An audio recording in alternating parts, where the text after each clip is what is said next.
Gostaria que você abrisse sua Bíblia no livro do profeta Isaías, capítulo 53. Isaías, capítulo 53.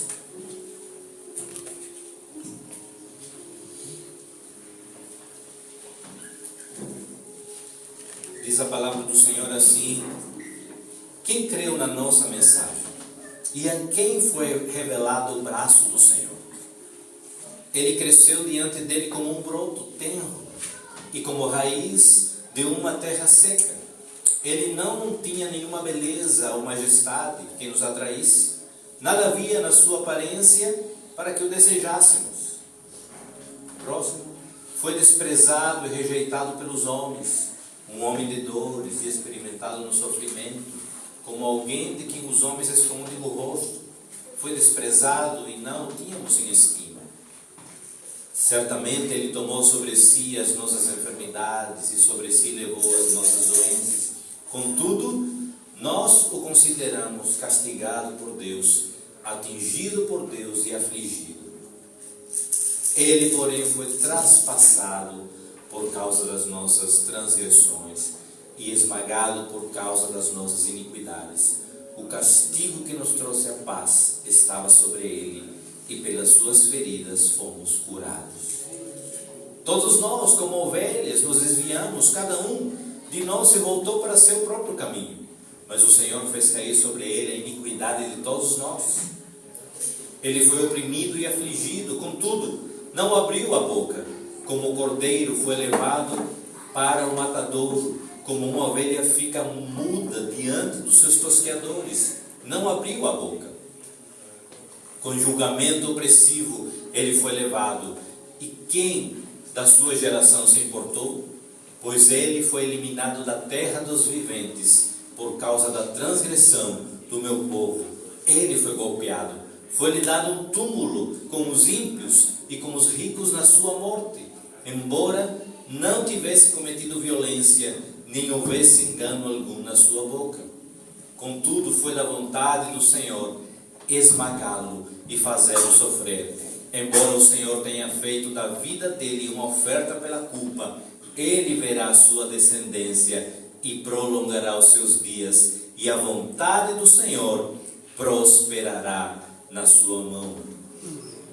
Verso 11 diz: depois do sofrimento da sua alma, ele verá a luz e ficará satisfeito. Pelo seu conhecimento, o meu servo justo justificará muitos e levará a iniquidade deles. Por isso, eu lhe darei uma porção entre os grandes, e ele dividirá os despojos com os fortes, pois derramou a sua vida até a morte, e foi contado entre os transgressores, porque ele levou o pecado de muitos, e pelos transgressores intercedeu. Amém? O profeta Isaías, então, um profeta messiânico, é um profeta que 600 anos antes do nascimento de Jesus, ele já pregava sobre Jesus. E ele já tinha muitas informações. Esse capítulo 53 de Isaías nos dá com detalhes como Jesus era. Às vezes nós imaginamos de um jeito por conta de Hollywood e de películas em espanhol, de filmes que pintam Jesus sendo loiro, de olhos azuis. Geralmente a gente se deixa levar por isso, mas na verdade, se você enxerga o povo do Oriente Médio e vê a característica, e nesse tempo que não havia muita tecnologia nem nada, eles andavam no sol do meio-dia, com certeza ele era um pouco mais escuro que eu, e olha que eu sou escuro, né? Então, nós precisamos compreender isso. A palavra diz também que não havia formosura nele, ou seja, ele não era uma pessoa que chamasse a atenção fisicamente, humanamente. Muitas vezes a gente se deixa enganar por algumas questões que nós como humanos vemos, porque a gente vê o que? A aparência. Ah, mas o pastor hoje está de paletó, né? Mas a aparência, isso aqui fica. Eu venho assim porque como um dia de ceia, eu gosto de me apresentar bem diante do Senhor e dizer: Senhor, eu quero te dar o melhor que eu tenho. E aí nós vamos ver nessa manhã, amados, fazer uma introdução com 3 pontos, e depois dessa introdução eu gostaria de entrar no cerne da mensagem de hoje. Mas essa introdução, o primeiro ponto da introdução é o que eu quero que você entenda: que a cruz de Cristo é a mais eloquente expressão de amor, do amor de Deus por você.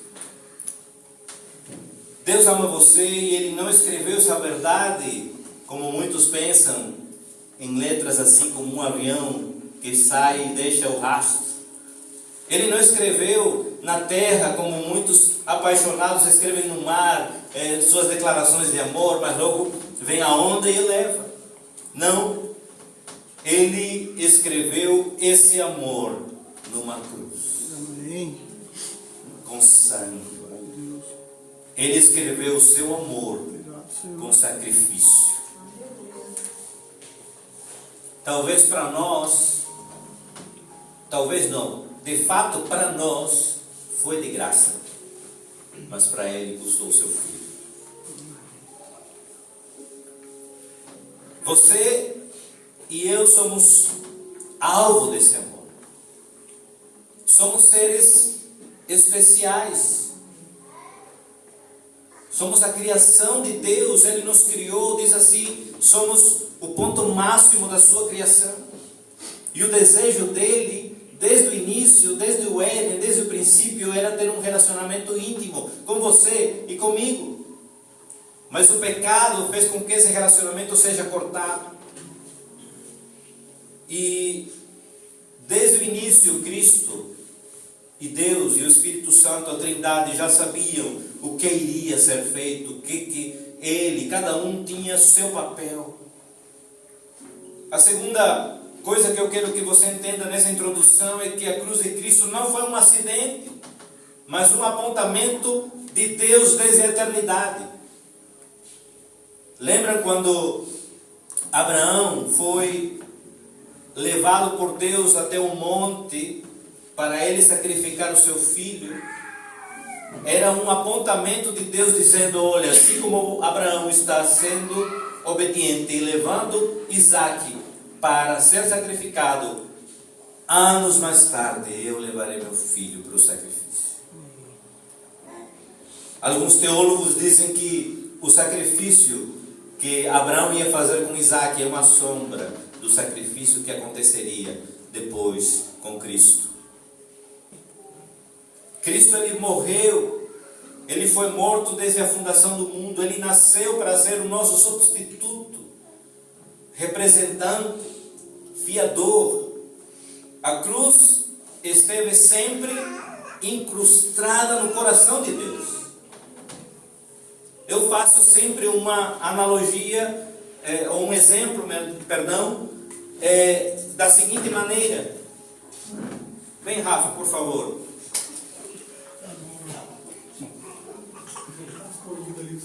Rafa representa a humanidade.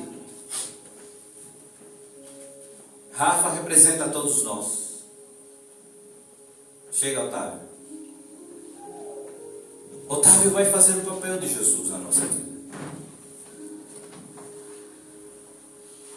E a palavra diz que Jesus, ele tomou o nosso lugar.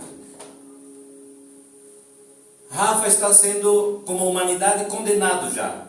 Não há mais salvação para Rafa, que é a humanidade, que somos nós. Não há mais salvação para nós. E qual é o preço do pecado?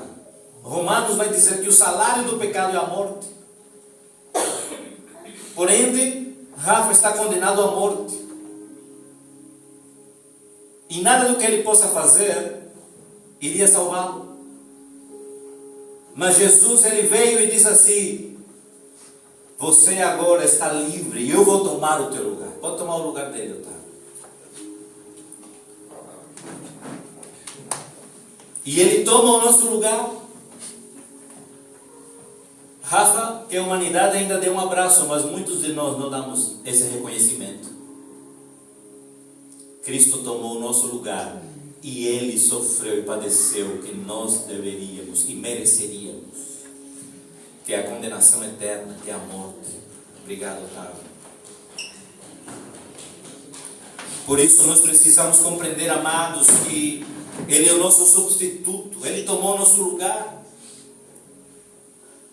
A carta aos Colossenses vai dizer que Ele pegou o escrito de dívida que tinha para nós. Era como se a gente já estivesse, quando nascemos, já nascemos todos com uma dívida impagável, mas Cristo pegou essa dívida e rasgou e a pendurou na cruz. E não temos mais dívida quando nós recebemos a Cristo no nosso coração e dizemos assim: Tu és o meu Senhor e meu Salvador. Então a cruz de Cristo não foi um acidente. Terceiro, a cruz de Cristo foi o seu gesto mais profundo de sacrifício. Ele deixou a sua glória, Ele deixou o seu trono. Eu quero que você entenda: nenhum rei aqui na terra é capaz de deixar a sua glória e seu trono por amor ao outro.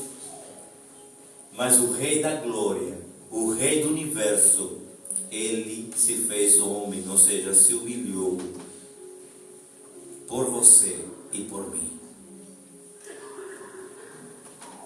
Agora, adentrando um pouco nos pontos da mensagem, eu quero que você entenda quem foi que levou Jesus à cruz.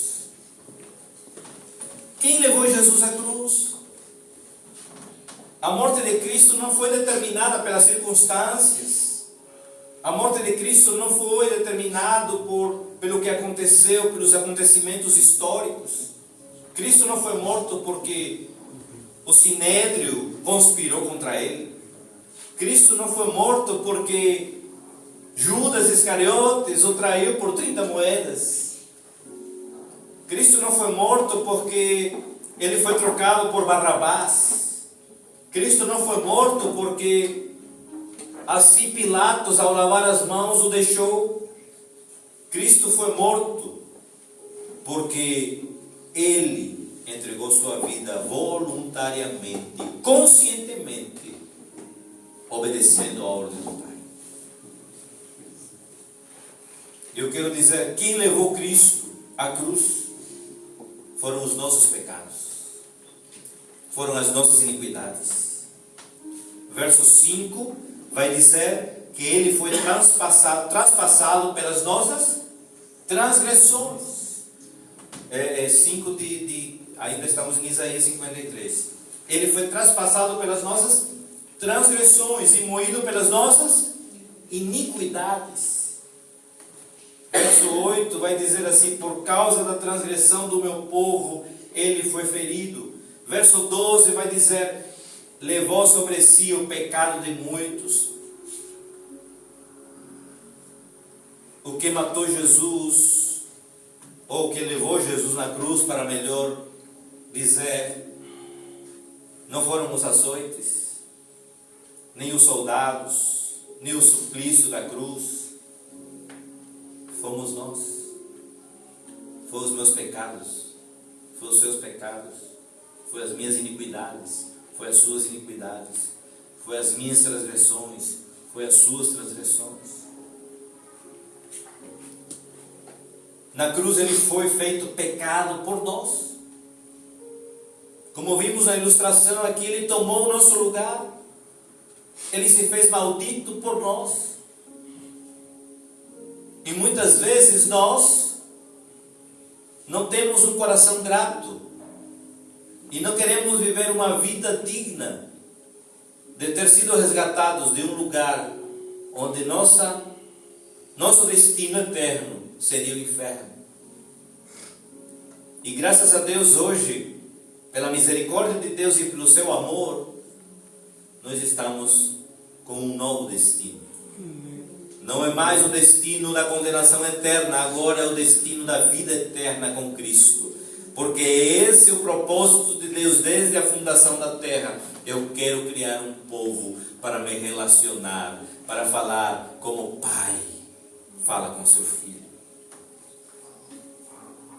Mas outra coisa que também você precisa entender Outro motivo da morte de Jesus, por dizer assim, é que não foi apenas nossos pecados, mas também foi a vontade de Deus. Deus o levou à cruz. Veja o que diz no verso 6: o Senhor fez cair sobre ele a iniquidade de todos nós. Quando nós vemos isso, nós podemos compreender por que Jesus, quando estava na cruz, e ele diz: Pai, por que me desamparaste? Ali é um momento tão duro para Jesus, porque ele nesse momento estava carregando todas as enfermidades, todas as maldições, todas as iniquidades, todos os pecados da humanidade. E um Deus Santo não podia ter comunhão com o pecado. E por isso ele se sente desamparado, porque é uma separação. E eu comecei a perguntar: Senhor, como pode? Porque eles são um. Imagina a dor de ser um e ser rasgado, porque não haveria condição de um Deus Santo conviver com o pecado da humanidade.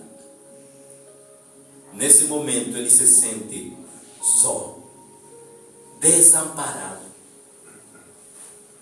Não sei se você já se sentiu assim alguma vez, mas se você já se sentiu assim, eu sei que talvez muitas vezes como imigrantes a gente já se sentiu assim, só, desamparados. Multiplica por milhões de vezes, porque ele era um só com o Pai, com o Espírito, mas foi desarraigado por minha conta, por sua conta.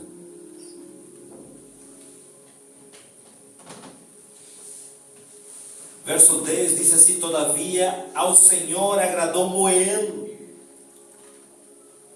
Verso 4, na parte B, diz: e nós o reputávamos por aflito, ferido de Deus e oprimido. Jesus não foi à cruz porque a multidão gritava: crucifica-o, crucifica-o. Jesus não foi à cruz porque ele foi trocado por Barrabás. Jesus foi à cruz porque assim o Pai ordenou. Por amor a você, por amor a mim. Terceiro ponto dentro desse primeiro é que Jesus ele foi voluntariamente. E no verso 4, na parte A, diz assim: certamente ele tomou sobre si as nossas enfermidades e as nossas dores. Ele tomou sobre si. Verso 10 vai dizer: quando der ele a sua alma como oferta pelo pecado. Ele deu a sua alma como oferta pela culpa. Ele mesmo se ofereceu como filho obediente ao Pai. Verso 11 diz assim: o seu servo justo com seu conhecimento justificará muitos, porque as iniquidades deles levara sobre si. Ele levou sobre si obedientemente. É por isso que o apóstolo Paulo ele vai dizer que o amor de Cristo nos constrange, porque mesmo ele sem conhecer você, ter um relacionamento no sentido que eu estou falando, ele diz assim: eu vou morrer por Ricardo, eu vou morrer por Sabrina, eu vou morrer por Thaís, eu vou morrer por Wilson, eu vou morrer. E ele assim o fez por cada um de nós. Mesmo sabendo que um dia a gente pode dar as costas para ele, como tantas vezes a gente faz. Tantas vezes a gente dá as costas para Deus.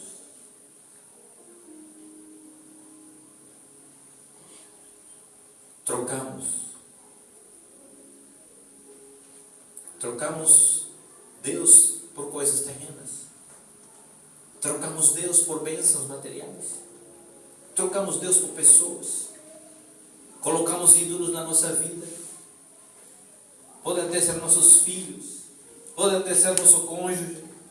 Pode até ser nosso trabalho. Pode até ser o sonho de ter uma casa própria.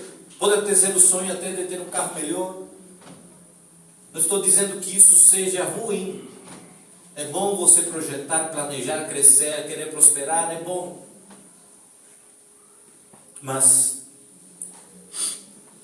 como foi falado no ofertório, precisamos colocar em primeiro lugar ao Senhor. O que diz Mateus 6? Que nós devemos colocar as coisas de Deus em primeiro lugar, porque as demais coisas serão acrescentadas. Buscai em primeiro lugar. Sabe o que significa esse termo buscar no original? É aquele desejo que você tem de buscar uma riqueza, um tesouro escondido. Assim você precisa buscar, desejar pela presença de Deus, pela vontade de Deus, pelo reino de Deus.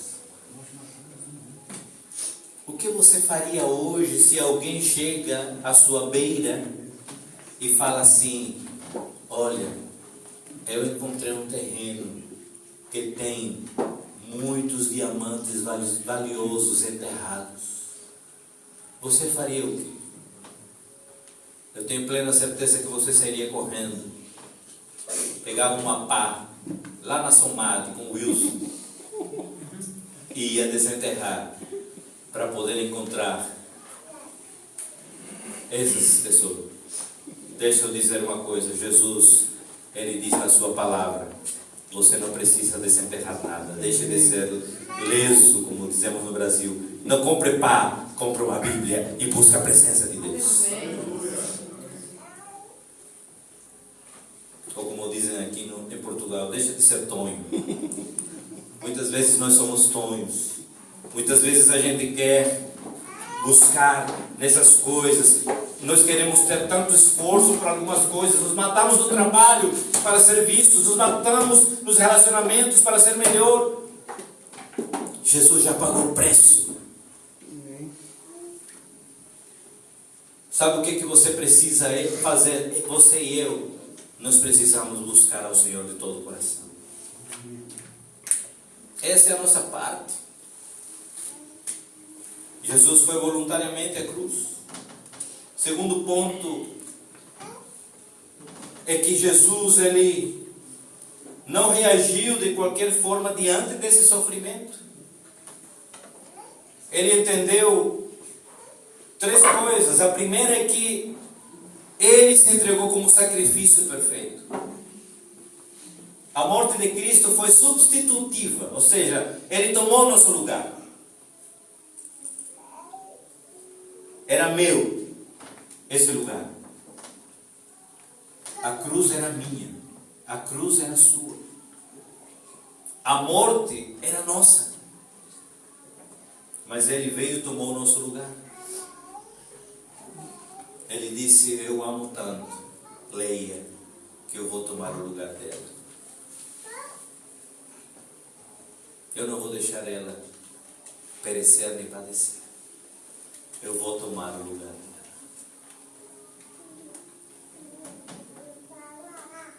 Ele é o cordeiro que tira o pecado do mundo. E foi como o cordeiro, verso 7, que foi levado para o matador. Aqui ele faz essa analogia porque se você levar um cordeiro, ele não vai fazer muito barulho, ou quase nenhum. Mas leva um porco para matar. Grita e chora.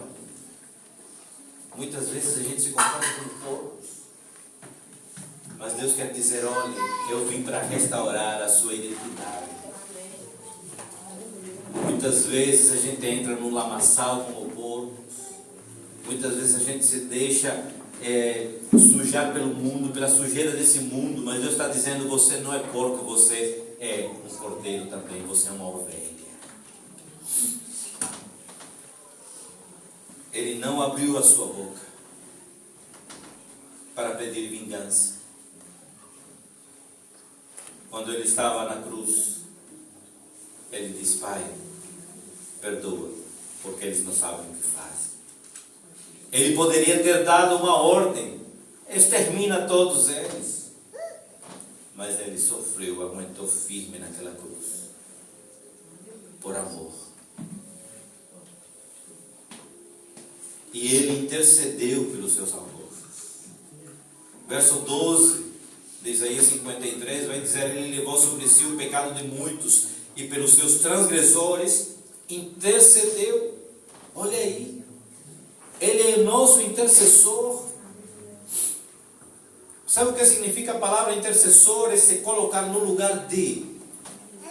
Ele se colocou no nosso lugar. E o terceiro ponto, para que a gente possa avançar já, é que há uma gloriosa recompensa na cruz. Porque não ficou assim apenas na morte.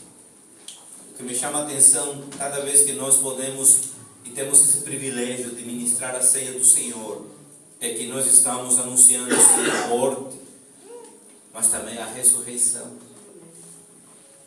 Olha o que diz no verso 10. Contudo, foi da vontade do Senhor esmagá-lo e fazê-lo sofrer. Embora o Senhor tenha feito da vida dele uma oferta pela culpa, ele verá a sua descendência e prolongará os seus dias. E a vontade do Senhor prosperará na sua mão. É interessante porque ele está dizendo: olha, meu filho, você vai morrer, mas ao terceiro dia você vai ressuscitar. Por isso Jesus venceu a morte. Jesus, ele tirou do aguilhão da morte, matou a morte. Olha aqui que coisa. Como é que alguém pode matar a morte? Você consegue fazer isso? Só Jesus conseguiu. A palavra do Senhor diz que ele estava no Hades, e ele pega então as chaves da morte e do inferno. Isso quer dizer que não há mais nada que o inimigo possa fazer. Nada. Ele ressurgiu dos mortos e ele está vivo. Ele venceu a morte. Ele rompeu os grilhões da morte. Segundo, que ele também remiu um povo para Deus. Veja o que diz o verso 11, um a menos. Depois do sofrimento da sua alma, ele verá a luz e ficará satisfeito. Pelo seu conhecimento, o meu servo justo justificará.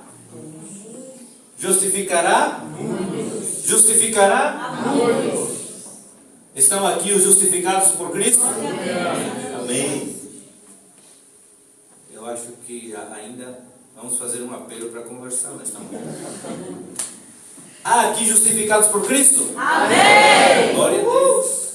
É uma convicção que nós temos que ter, amados. Mas mesmo assim, se você não tem essa convicção, hoje é dia de você crer e ter essa convicção. Agora nós somos justificados, somos perdoados. Temos toda a justiça de Cristo em nossa conta. É como se você tivesse nascido com uma dívida. Uma dívida trilionária, ou muito mais, que seria impagável. Mas Jesus, ele diz assim: meu filho, eu estou pagando essa dívida por você.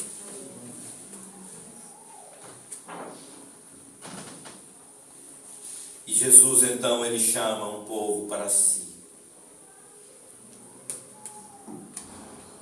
Verso 11, então, ele verá a luz e ficará satisfeito. Por isso Ele dará a muitos a sua parte.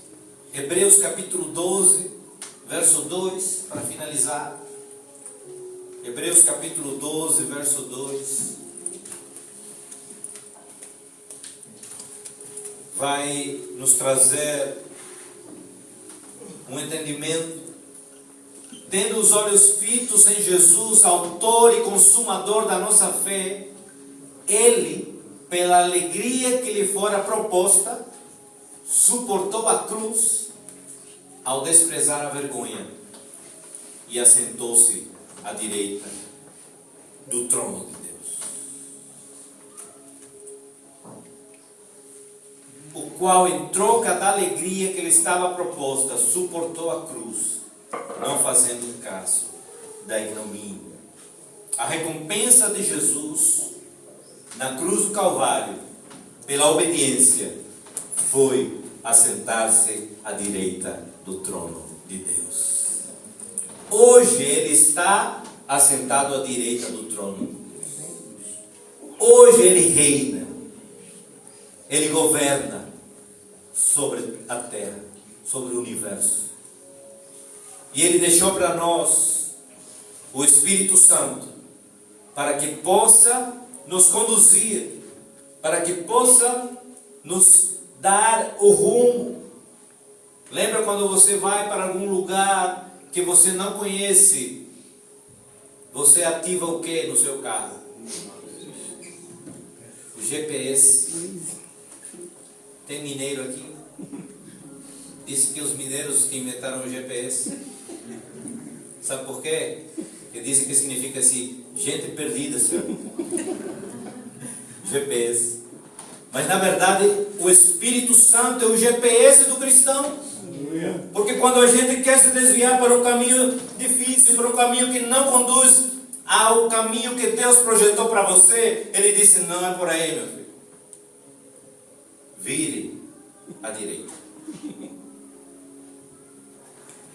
Se fosse eu, digo, toma jeito, seu cabra safado. E vai o rumo que o Senhor tem para a sua vida.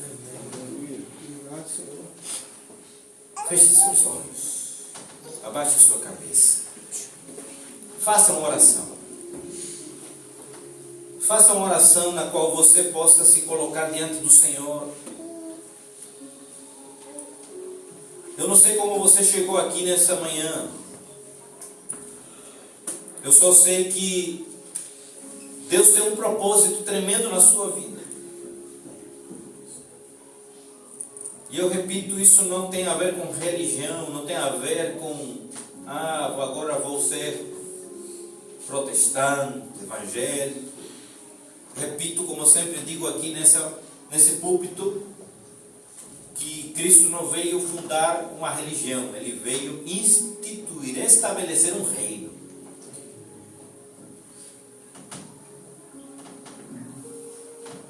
É tempo de poder verdadeiramente nos concentrar na vontade de Deus para nós. Temos pregado nesse púlpito que Jesus está às portas. E você não pode deixar que as coisas desse mundo venham a distrair a sua vida.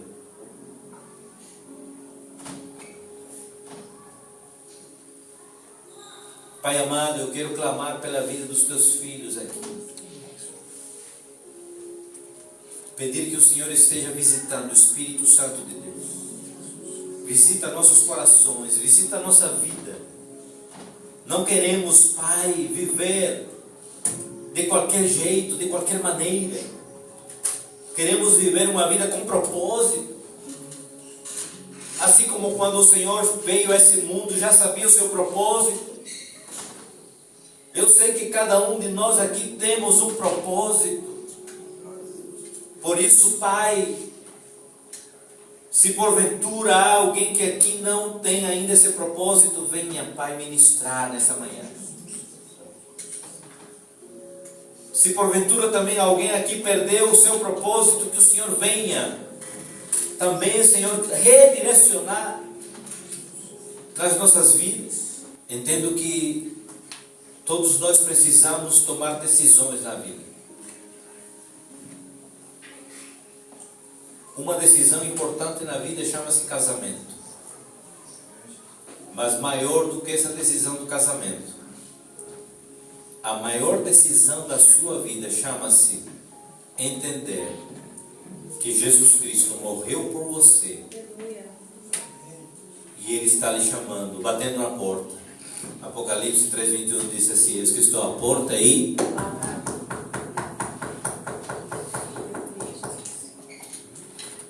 se alguém ouvir a minha voz e abrir a porta, Jesus está às portas. Ele está batendo e disse: meu filho, minha filha, estou aqui. Ele já pagou o preço na cruz. Ele já tomou o meu lugar e o seu lugar. Mas qual é a minha ação? A minha ação é ouvir e abrir. É por isso que diz que a fé vem pelo ouvir e ouvir a palavra de Deus.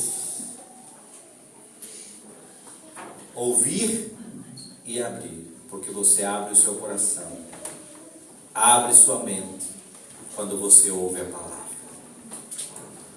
Pai, nós queremos te louvar pela tua fidelidade em nossas vidas, pela tua maravilhosa graça, pelo teu amor incondicional, porque tu és um Deus maravilhoso, que mesmo sendo nós, Pai, tão pecadores, miseráveis, o Senhor nos ama e tem verdadeiramente nos dado um novo propósito. Por isso nós te louvamos, em nome de Jesus. Aleluia. Amém. Vamos continuar, amados.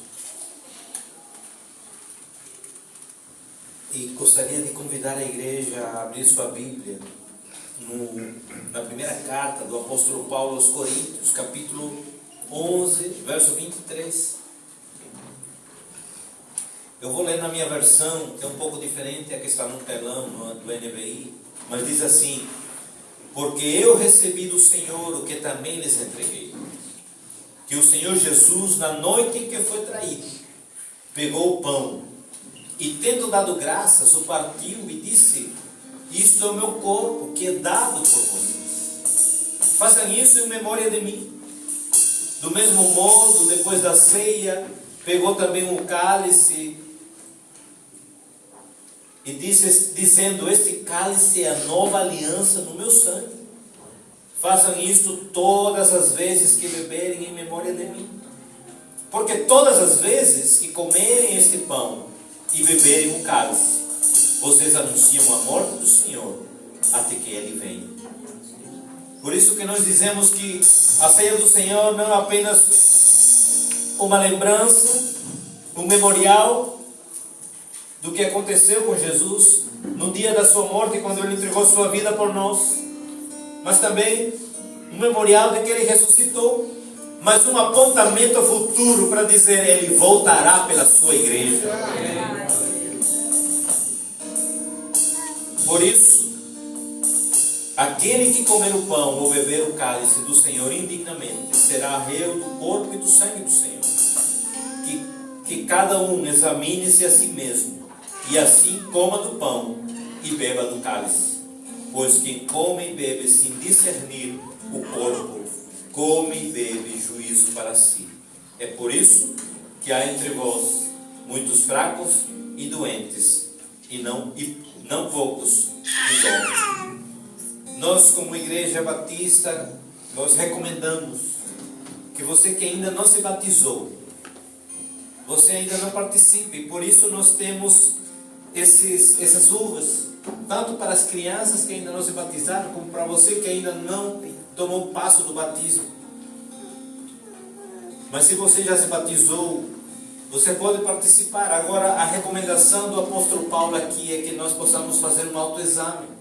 Na verdade, esse autoexame não é apenas no dia da ceia do Senhor. Eu costumo dizer que o autoexame precisa ser diário. diariamente a gente precisa ficar como de frente para o espelho e olhar para nós e dizer: Senhor, me perdoa, porque eu sou tão falho. Me perdoa, porque eu preciso melhorar nisso. E nós precisamos fazer essa oração. Então quero convidar você a fazer essa oração. Após essa oração, nós vamos louvar ao Senhor. E os irmãos vão estar fazendo a distribuição dos elementos da ceia. Mas faça a sua oração. É pessoal. E se você tiver que resolver alguma coisa, resolva logo, não deixe para depois. Pai amado, nesta manhã nós queremos louvar o Teu nome, Te agradecer pelo sacrifício do Senhor na cruz, pelo Teu amor incondicional, pela maravilhosa graça. Pai, Te agradecemos porque sabemos que foi o Senhor que tomou o nosso lugar. Te agradecemos também porque a Tua palavra diz que se confessarmos nossos pecados, o Senhor é fiel e justo para nos perdoar os pecados e nos purificar de toda injustiça. Por isso, Pai, fazemos essa autoavaliação. Nos perdoa pelos pecados cometidos, pelas palavras proferidas que feriram o Teu coração, pelos pensamentos muitas vezes que entristeceram o Teu coração, por muitas vezes ter atitudes, Pai, que não condizem com sermos filhos, com nossa identidade. E Pai, muitas vezes até pelas omissões, por não ter obedecido a Tua vontade. Nos ajuda, passa o Teu sangue sobre nós e nos purifica em nome de Jesus. Enquanto louvamos ao Senhor, os elementos da ceia serão distribuídos e você pode, assim que receber, ficar em pé no seu lugar.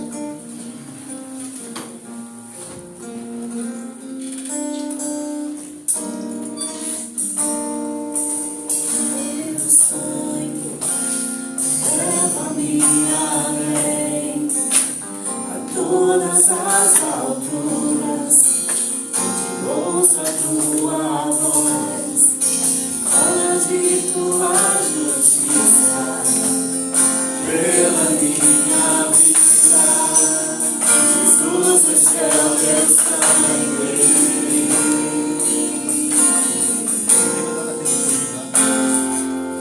Tua cruz mostra Tua graça. Fala do amor do Pai, que prepara para nós um caminho para Ele, onde eu posso me achegar somente pelo sangue. Declara assim: que nos lava dos pecados, restauração. Nada além do sangue, nada além do sangue de Jesus,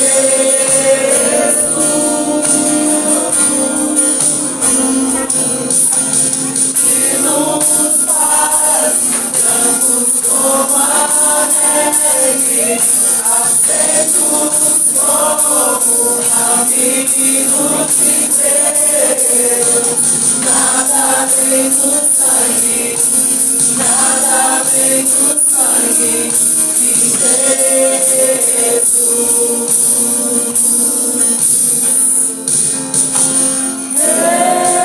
Eu sou livre.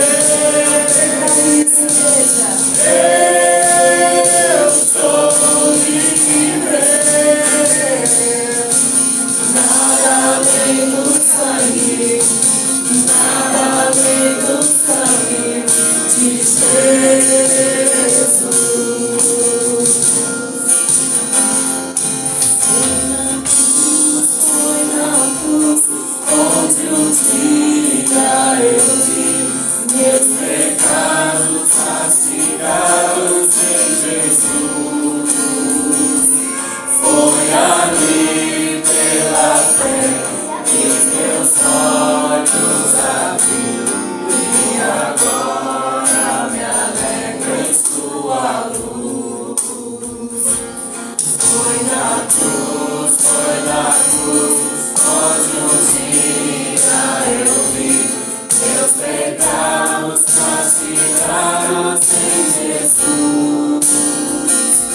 Pegarei algo mais que alegre.